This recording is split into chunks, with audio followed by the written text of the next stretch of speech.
Bienvenue dans notre salle de cinéma pour découvrir un max de films à regarder en famille. Des grands classiques aux pépites de notre jeunesse. Et aussi des plus récents. Fans de ciné, ce podcast est fait pour vous. Et vos petits curieux. Et nous, c'est Papa Alex Maman Carole et notre fripouille. C'est moi, Raphaël. Alors chauffez le popcorn. Et installez-vous confortablement. Ce soir, c'est... Un film et au lit. Ça c'est chouette. J'adore m'y rire un petit film de temps en temps. On ne regrette pas sa soirée. Pour le cinéma, Monsieur Leblanc, pour le grand écran, pas pour la petite lucarne. Bonjour la petite famille. Dans un film et au lit, on partage avec vous tous les films que l'on fait découvrir à notre fils Raphaël pour vous donner envie d'organiser plein de séances ciné. Vous aimez les théières qui parlent, les balles de princesse et les princes un peu bourrus? Alors bienvenue à la séance de La Belle et la Bête. Pour la fiche technique, en quelques mots, ce film d'animation Disney signé Gary Trousdale et Kirk Wise est sorti en 1991 et dure 1h43. Ce film est conseillé à partir de 6 ans. Bon. Mais pour en savoir plus, passons tout de suite au résumé du film.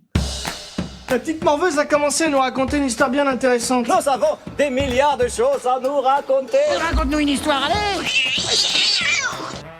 Alors, l'histoire se passe dans un petit village niché au cœur d'une forêt très dense. Belle, l'héroïne, est une jeune fille sensible, romantique, avec pas mal de caractère aussi. Et elle passe ses journées plongée dans ses lectures et elle rêve de vivre autre chose que sa vie dans un petit village. Elle est extrêmement belle, tellement belle que Gaston, le bel être tout en muscles du village, ne veut qu'une seule chose, c'est se marier avec elle. Belle habite avec son père, un inventeur imaginatif et légèrement farfelu. Un jour, son papa, qui s'appelle Maurice, doit partir en forêt pour aller justement montrer une de ses inventions. Il se fait attaquer par une meute de loups et il finit face à un grand château mystérieux dans lequel il rentre pour se mettre à l'abri. C'est là qu'il va découvrir des objets qui parlent et aussi une énorme bête, une chimère à la tête de buffle et aux pattes de loup. Cette créature horrible est irritée par l'intrusion de Maurice et le jette au cachot. Belle finit par comprendre où est passé son père. Donc pour sauver son père, Belle accepte d'être retenue prisonnière à sa place et découvre que le château et ses occupants sont les victimes d'un mystérieux maléfice.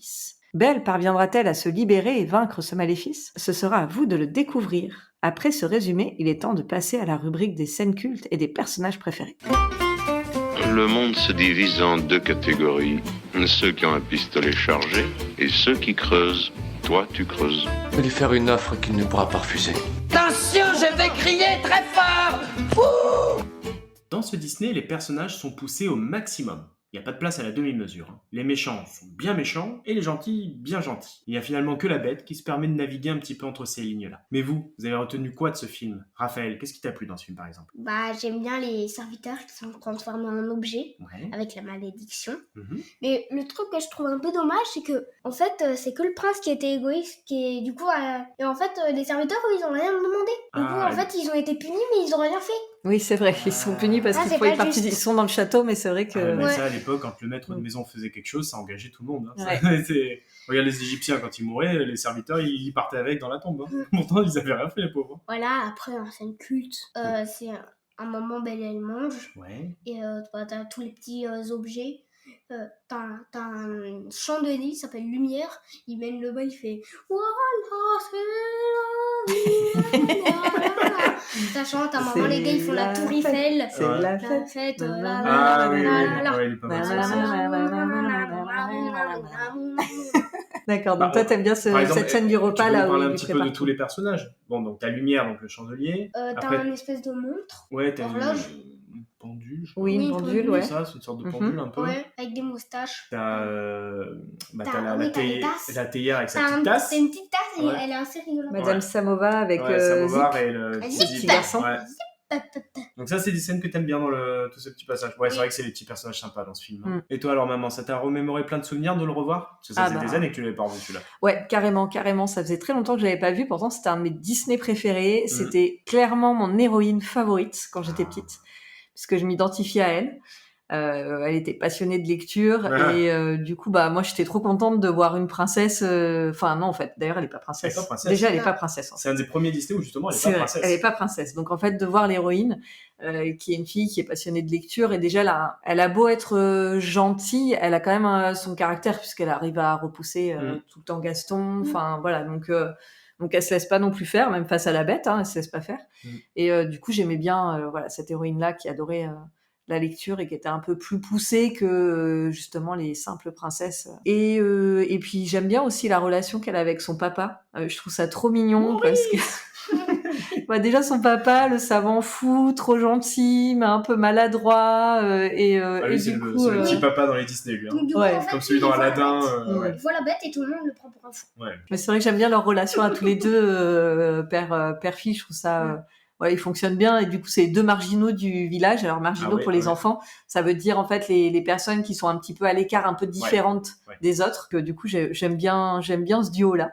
Et après, sinon, il y a plein de scènes moi que j'aime beaucoup dans le film. La première scène, alors en fait, celle que j'adore, c'est celle où on découvre Belle, où justement elle marche dans ce village en lisant son livre, et tous les habitants sont en train de la regarder, de chanter sur elle. Ils commencent leur journée, ils ouvrent les volets, ils font le marché, tout ça, et en même temps ils chantent à propos de Belle, où ils expliquent dans la chanson justement que elle est un peu différente des autres.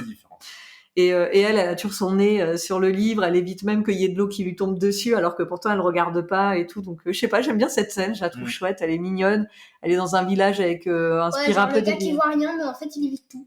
Ouais, c'est ça. Ouais. Sans rien voir. Elle est pas si déconnectée que ça. Et puis le village est trop beau esthétiquement. Ouais, il est magnifique. Ce village. Donc Disney s'est inspiré d'un village alsacien, et on retrouve vraiment cette petite atmosphère là, trop belle, les petites maisons et tout, trop mignonne. Et sinon, j'adore la scène sous la neige, quand Belle et Bette en fait ils sont dans le jardin du château, et ils jouent ensemble. Elle lui apprend à donner les graines aux oiseaux. Les petits moineaux. Ouais, et donc au début il a un peu justement il est un peu bourru, quoi. Il y va un peu, elle lui montre qu'il peut y aller tout doucement. Et puis après, il faut une bataille de boules de neige, et du coup, je trouve ça. Elle lui envoie une petite boule et il casse. Lui, c'est vraiment chouette. Mais en fait, ça lui tombe dessus. Il redevient quand même un peu humain. Oui. L'air de rien. Bah oui, reste avec son apparence de bête. Il mange comme un cochon. Oui, même à table, À table, c'est vrai, il mange comme un cochon, et puis il apprend à. Parce que lui, à la base, c'est un prince, non? Oui, c'est un prince, voilà. Donc il redevient un peu le prince un peu qu'il était. Mais le truc qui m'étonne avec la bête, c'est que il lui a interdit d'aller dans une salle ouest. Ouais. Et c'est là où en fait il fait son chagrin et il défonce tout. Et à un moment tu vois même sa photo, mais genre le gars il a griffé. Oui. Ouais, je pense et en fait le gars il a griffé, il fait je vous avais pas interdit. Je pense qu'il veut pas lui montrer à quel point il est devenu monstrueux, quoi. Et du coup elle a peur, donc elle s'en va, et lui il est triste. Donc c'est ça que je comprends pas. Il fait peur. Il veut faire peur, mais il est triste après. Donc... il est comme ça, et ça l'embête d'être comme ça. Et je pense qu'il voudrait qu'elle soit amoureuse de lui, mais il a pas du coup envie de lui montrer ce côté trop monstrueux, parce qu'il aurait peur qu'elle ne soit jamais amoureuse de lui à cause de ça. Et je sais pas, enfin c'est. Des fois, quand les gens ils sont très très tristes, ils peuvent l'exprimer par la colère. Donc lui, je pense qu'il est tellement triste et tellement frustré qu'il l'exprime par de la colère. Là, à l'air de rien, c'est bientôt la fin de la malédiction. Hein. Il risque de rester vraiment une bête jusqu'à la fin, quoi. Ça, c'est sa dernière chance avec Belle. Hein. Donc il va être sûr que ça va marcher, mais en même temps, il est tellement monstrueux depuis longtemps qu'il en a pris. Vraiment pas que l'apparence, quoi. Il a commencé vraiment à prendre le comportement qui va avec. Hein. C'est difficile. Hein. Donc voilà, donc c'est vrai que cette scène sous la neige, pareil, esthétiquement, je la trouve très très belle. Ouais, non, mais... Et puis en plus, c'est le moment où les deux personnages commencent à avoir des sentiments l'un pour l'autre. Donc c'est trop mignon. Ce film, il est très beau quand même. Hein. Très très beau. Et toi, papa, qu'est-ce que t'en as retenu de ce film? Je vais aussi commencer par les personnages. Alors moi, j'adore Chip. Donc vous l'appelez Zip. C'est ça. Hein. C'est le nom. Alors c'est le nom de la petite tasse qui est un peu fêlée. Tu sais, celle qui a la petite brèche là. Bon, moi je la trouve trop chou. Moi j'ai toujours adoré dans ces petits personnages, tu sais, dans Disney. Alors, Gus, dans Cendrillon. Oh, Gus, j'adore. Non, tu connais pas? Tu l'as jamais vu? Ah bon, il faudra lui montrer. Raphaël a pas grandi avec les classiques Disney. Il a pas grandi avec les classiques Disney. On lui a montré les Disney, mais ceux de sa génération ou un peu de la nôtre, mais pas les vieux Disney. Dans Cendrillon, avec Gus, c'est une petite souris qui est trop drôle. Bon, je te montrerai. C'est un peu le même personnage qu'un peu Zip. Tu sais, ces petits personnages un peu rigolos comme ça. Il y a aussi Simplet dans Blanche-Neige et les 7 Nains. Voilà, c'est un peu ce style-là que j'adore. Je trouve Disney, ils sont très forts pour faire ces petits persos là, comme ça, tout en douceur, en gentillesse, un petit peu maladroit, mais un petit peu attachant en même temps. Voilà, moi j'ai toujours adoré ça. Quand j'étais petit, même encore aujourd'hui, je m'identifiais pas mal à ces personnages-là, et voilà. Moi, j'aime bien regarder le film, même limite que pour voir eux, en fait. Donc voilà. Donc j'attendais avec impatience leurs petites répliques, et puis en fait, j'aime pas aussi quand le méchant du film il les attaque. Ça, j'aime pas. Bon, là, ça va parce qu'en fait, les personnes s'attaquent à la bête, pas tellement au mobilier, donc là, je suis un peu tranquille. Mais voilà, quand il y avait toujours un méchant qui s'attaquait à mon petit perso dans les films, à chaque fois, j'étais. Voilà, c'est plus le mobilier qui s'attaque au. Ouais, c'est plus ceux qui se défendent comme il faut, sur ce coup-là. Ouais. Et puis Zip, il a un rôle hyper important dans le dessin. Il libère Belle et le père. Parce que comme il s'est glissé dans le sac de Belle, du coup, il arrive à les libérer. C'est lui qui arrive à les libérer. Non, mais ils sont pas si... Attends, t'inquiète. Alors voilà, au moins quand ils se faisaient attaquer, j'avais toujours envie de rentrer dans l'écran pour aller les défendre. Bon, c'était bête, mais bon, voilà. Après, il y a aussi le personnage de Lumière, t'en as parlé, tu sais, le chandelier. Ouais, j'aimais bien parce que lui, il est un peu... Il fait un peu, tu sais, un peu... Ouais, lui, en fait, il respecte pas les règles. Ouais, bah lui, je crois que c'était un maître d'hôtel. Oui, au niveau du poste, en fait, lui, la pendule. Oui, la pendule. La pendule, ouais. La pendule. Elle, en fait, il fait non, pas ça. Non. Il a toujours peur d'aller contre les règles. Allez-y. Et lui, j'aimais bien, en fait, dans le style de Lumière, le chandelier, c'est qu'il est très musical. Il fait un peu de jazz. Moi, ça, j'aime bien les personnages. Il y a beaucoup de jazz. Bah, c'est vrai qu'il fait plus musical parce que dans la version originale, en fait, il est censé être français. Alors donc, ça, tu verras, c'est un truc qui est très souvent fait dans les films. Quand elle mange, à un moment, les gars, ils font la tour Eiffel. Ouais. En fait, c'est très souvent, c'est qu'en fait, les films américains, quand ils parlent dans leur langue, en anglais, en fait, pour faire un accent un peu étranger, ils prennent souvent un français qui fait l'accent français. Mais comme nous, après, quand on le traduit en français, en fait, on peut pas faire l'accent français parce que tout le reste, c'est déjà en français. En fait, nous, après, souvent, on le refait en accent genre italien ou espagnol. C'est souvent transformé en italien. C'est souvent transformé en italien. Donc, souvent, en fait, des personnages qui, en version américaine, sont français, deviennent italiens dans les versions françaises. Donc, tu verras, ça arrive très souvent. Et comme les personnages de français... C'est souvent parce qu'ils sont séducteurs. D'ailleurs, Lumière, c'est ça. Il est un peu séducteur. Donc, du coup, pour nous, c'est on le l'italien qui est transforme en romantique italien. et séducteur. Donc, c'est pour ça que ça devient souvent comme ça. Donc, voilà. Après, je trouvais qu'il ressemblait pas mal au crabe dans La Petite Sirène. J'aime bien la petite touche d'énergie qu'il apporte dans le film. Parce que le film, il fait quand même un petit peu sombre. On a il y la a forêt, certains passages. On a les scènes dans la neige. On a la bête qui est pas... Voilà. On a Gaston qui est quand même... Voilà. On a les loups. On a la malédiction. Donc, voilà. Je trouvais que ces petites notes d'humour-là, ça faisait vraiment beaucoup de bien au film. Voilà. Donc au début, le film ne met pas forcément la pêche, faut le reconnaître, mais je trouve que les scènes avec les objets font beaucoup de bien. Bon, maintenant passons à la rubrique l'info pour frimer. Ouais. Vous avez fait comment pour entrer dans le cinéma? C'est parce que je connais l'ouvreuse. J'étais projectionniste à Moutarde des cinémas. À Dijon. Vous voulez frimer à la machine à café demain matin ou dans la cour de récré? Comme je vous comprends. Voici donc l'info cinémathèque à savoir. Ce film d'animation des studios Disney a été récompensé de la statuette du meilleur film musical aux Golden Globes, devenant le tout premier film d'animation à être récompensé dans cette catégorie. Il a aussi été nommé pour l'Oscar du meilleur film, en devenant également le premier film d'animation à être nommé dans cette catégorie. Il obtient donc à cette même cérémonie l'Oscar de la meilleure musique de film et l'Oscar de la meilleure chanson originale, avec pas moins de 3 chansons retenues dans une même catégorie. Que de performance! Et ça, c'était l'info à savoir, pour pouvoir se la raconter au prochain bal costumé. Mais avant d'aller danser, allons faire un petit tour du côté des buffets. C'est l'instant popcorn et c'est le moment de donner des notes et de vous donner nos conseils pour le voir ou pas. Ouais. Si vous vous êtes endormi, si vous voulez revoir le film, il y a d'autres projections prévues. C'était pas mauvais, c'était très mauvais. Madame, je n'écrirai rien sur ce film, c'est une merde. C'est le moment popcorn salé ou sucré. Dans cette rubrique, on échange sur le film, on argumente, on se chamaille parfois et on lui donne une note sur 5. Alors sur l'échelle de notes, plus c'est vers le 1, plus le popcorn sera salé comme Gaston. Si c'est 5, on sera sur du popcorn sucré comme Belle. Bon alors Raphaël, la petite tasse à café, ta note s'il te plaît. Alors 0 sur 5. 0 sur 5? Ah ouais. Voilà, c'est un film très triste, très triste. Ouais. La bête fait un peu peur, oui. Assez peur. Au début du film. On met un peu de temps à découvrir son humanité derrière. Ouais. La malédiction, tout ça, voilà, le château sombre. Gaston, mais lui, il a pété les plombs, il commence. De toute façon, dès le début, Gaston, il est odieux, il m'énerve, j'en peux plus de lui. Oui, c'est vrai, c'est un personnage. Il est horrible. Il est gratiné ce garçon. Oui. Il est très gratiné. En plus, tu vois bien que Belle ne veut pas de toi, tu vois bien. Ouais. Justement, en tant que chasseur, ça doit le... Voilà, le fait qu'on prenne le père pour un fou, que la bête elle a failli mourir. C'est vraiment tout ce que t'aimes pas dans un film. Donc t'as pas été trop sensible au film. Oui, votre film a échoué, votre mission a échoué, ce film est nul, je l'ai détesté. Bon, cette fois-ci on n'a pas réussi à te faire découvrir un film que t'as aimé. On peut pas réussir à tous les coups. On peut pas réussir. Et le fait que ça chante peut-être un petit peu trop. Mes chansons. Autant Jack, ça peut aller, mais là, c'est des musiques, elles me sortent par la tête.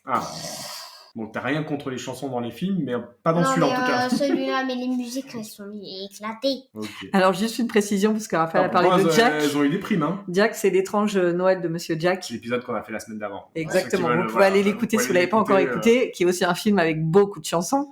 Oui, mais celle-ci, on trouvait grâce à ses yeux. Bon, alors d'accord, super. Bon, 0 sur 5. bon, voilà. Au moins, c'est net. Hein. Il l'a enterré vivant. Voilà. Allez, mort et enterré. On ira y mettre une petite rose sur sa tombe. Ok. Et toi, maman Belle? Alors moi, c'est presque l'inverse. Ah. Alors, même si... Donc moi, je mets 5 sur 5. Mais en fait, cette note-là, je la mets par rapport à moi, enfant. Voilà, ouais. C'était vraiment un de mes dessins animés préférés. L'esthétique du film est magnifique. Ouais. Les couleurs, le dessin des personnages. J'ai pas exactement les termes techniques pour expliquer, mais en tout cas, c'est un dessin animé qui utilisait des nouvelles techniques pour faire les dessins et qui mélangeait le dessin, on va dire, classique, papier, etc., avec des techniques sur ordinateur. C'était une des premières fois, en fait, où il commençait à utiliser un peu des images de synthèse. Donc, ça donne vraiment un très, très bel effet parce que là, c'était pas... C'était plus de la 2D, quand même. Ouais, c'était plus de la 2D. Donc, on arrivait à voir la fameuse scène du bal où la Belle et la Bête dansent ensemble. Justement, on a vraiment cet effet de profondeur, de 3D pendant lesquels ils dansent. Donc ça, c'est vraiment quelque chose qui était très, très nouveau. Et c'est magnifique. D'ailleurs, je pense que c'est pour ça qu'il y a eu autant de prix dont tu as parlé tout à l'heure. C'est vrai qu'en le revoyant là, adulte, le côté chanson, j'avoue que ça m'a un petit peu... Ah oui? Ah, toi aussi, ça t'a fait... Alors, pas agacé, c'est pas le bon terme. Mais en tout cas, il y avait des fois où j'en avais un petit peu marre. Et je pense que je me suis vraiment habituée aux dessins animés modernes où on est beaucoup plus dans quelque chose qui ressemble à un film. Ouais. Et on chante pas toutes les 2 minutes dès qu'on a quelque chose à dire. Voilà. Donc j'avoue que c'est vrai que là ça m'a refait un peu bizarre. Je me souvenais plus que ça a chanté à ce point-là tout le temps. Et je pense que maintenant je suis moins sensible à ce truc-là. Mais bon, les musiques sont quand même extrêmement belles. Je m'en souviens encore presque de toutes. Donc voilà. Donc je reste sur un 5 sur 5. Je pense quand même que pour les enfants qui aiment les films de contes de fées, féeriques, c'est top. Donc ça vaut le coup. Et aussi, bon, là c'est vraiment avec mon regard d'aujourd'hui. Mais en même temps, je pense que ça peut être bien d'en parler aussi avec les enfants. C'est on va dire la morale du film qui est que on aime au-delà de l'apparence. C'est une très belle morale.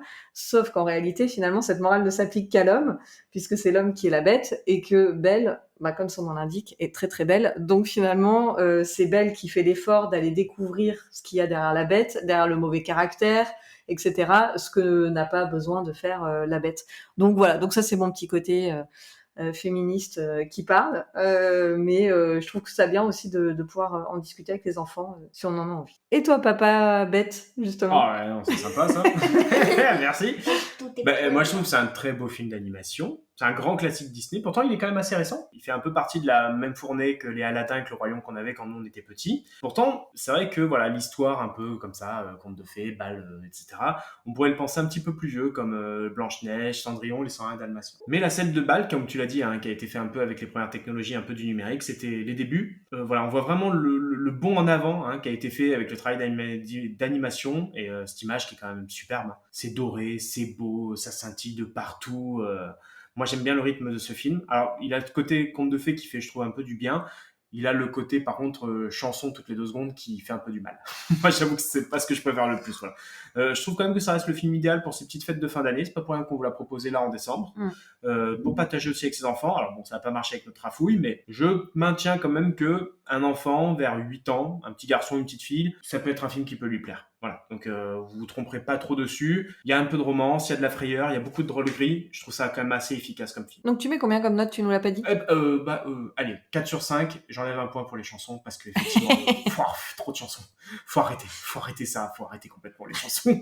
Même si elles sont très belles, même s'ils ont eu des prix pour ça, moins c'est mieux des fois. Moins c'est mieux. C'était notre note pour La Belle et la Bête. Et maintenant, prenez vos plus belles pétoires et tromblons. Il est temps d'aller chasser les questions. Place au jeu. Et y a quelqu'un? Non, y a personne. Mais rabattez votre caquet, les bordels! Bon, Nathalie, arrête ton cinéma! J'ai mal! C'est très douloureux. Alors, dernière partie du podcast, le jeu, à vos buzzers. Je rappelle les consignes du jeu, je vais vous poser des tonnes de questions sur le film, à vous de répondre plus vite que votre adversaire, mais je vous demanderai une seule chose, faire preuve de fair play. Je veux des gentilshommes et des ladies autour de cette table, d'accord? On s'écharpe, mais avec classe. Cette fois, je vais te battre. C'est sûr. Alors, si je vous demande, qui dit à qui? La chambre est très agréable, vous êtes ici chez vous, vous pouvez circuler au bon vous semble, excepté l'aile ouest. Mais pourquoi? Je vous l'interdis. c'est facile. Hein. Ah bah oui, là quand même. C'est la bête qui Ouais. le dit à la bête. Ouais. T'as pas fait l'accent, donc j'ai Quand pas tu, connu. lui... Quand tu lui présentes le château, ouais, exactement. Deuxième question, à nouveau un dialogue. Où est-elle? Je l'ai laissée partir. Mais pourquoi? Parce que je l'aimais. Oh. C'est pareil, hein. C'est la bête. Et alors du coup, j'étais en train de attention, me demander qui était l'autre personnage. Moi, je crois que c'est Lumière. Oh, bien. Ouais, Allez, c'était ce que je un pensais. demi-point chacun. J'hésitais avec l'horloge. Effectivement, c'est Lumière et Bête quand ils partent ensemble parce qu'il comprend que c'était sa dernière chance de rompre la malédiction, mais en fait qu'il préférait... Oui, il a laissé partir parce qu'elle va aller sauver son elle père. va aller sauver son père. Donc en fait, il préférait son bonheur à elle que lui en fait retrouver le sien. Alors, c'est beau quand même. Enfin, bon. Allez, une dernière réplique. Ça, c'est pas du biceps en papier. Oh, bah, quand même, elle est facile celle-là. Tu te laisses avoir par ça maman. c'est dans la chanson de Gaston. Alors je l'ai pas fait avec la chanson justement, Ouais. mais parce que bon, trop de chansons on a dit. Mais c'est Gaston. Ça, c'est pas du biceps en papier. T'en souviens pas? Non, t'en souviens. Ah bon, bah, tu vois, ils ont pas assez chanté encore. Ouais, tu faut vois. qu'on le regarde à nouveau. Allez, une réplique à trous de Gaston, justement. Quand j'étais petit, je gobais pour être fort, pour me sentir à l'aise. Maintenant que je suis grand, j'en avale. C'est pour ça que je suis le roi des balaises. Attends, je tourne l'écran parce que j'ai l'impression que ça triche un peu là. Quand j'étais petit, je gobais. Raph, vas-y. De la soupe? Non. Non, il gobe des œufs, mais Ouais. alors si c'est des chiffres qu'il faut donner... Oui, là vous êtes dans une émission d'experts là, les enfants. Là c'est plus de... Là c'est bon, on a passé un cran. 19, Pas du tout. 21. Oh là là, pas du tout. 69. Alors, quand j'étais... Ouais, d'accord. Alors, quand j'étais petit, je gobais 4 douzaines d'œufs. Ah.